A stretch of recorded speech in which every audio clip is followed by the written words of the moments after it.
In the next exercises, you'll be working with visual imagery, your mind's eye.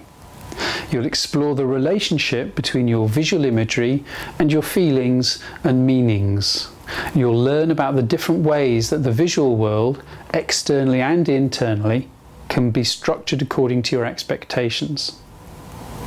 In an earlier exercise, you found that the external visual world has a hierarchy.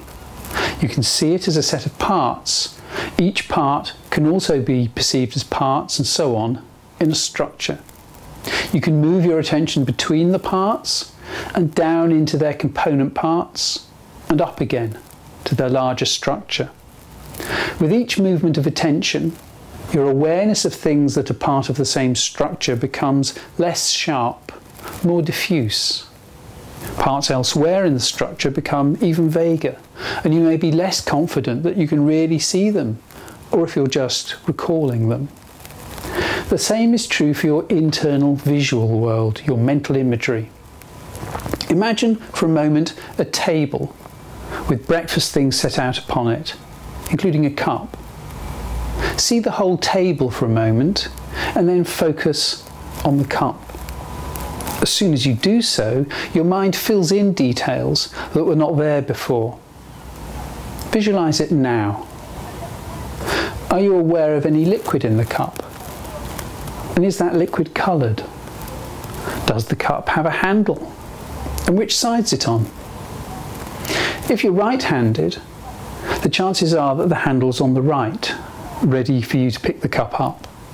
If you're left-handed, it's probably on the left. As you focus on the cup, can you still see the rest of the tabletop? Or is it fading away, becoming harder to keep in mind? The small details were not important when the whole table was the main focus. But when your focus moves down to the cup, its parts become important, and the rest of the tabletop fades away. The detail about the cup came from your memory, probably not of a specific time or place, but a general memory about cups.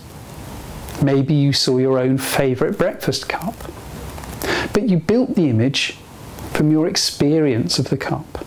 The liquid was probably brown.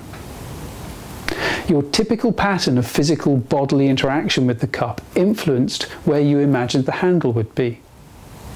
All of this knowledge comes from your memories about cups, and each element that appeared in your image was driven by a single specific piece of knowledge drawn from these memories.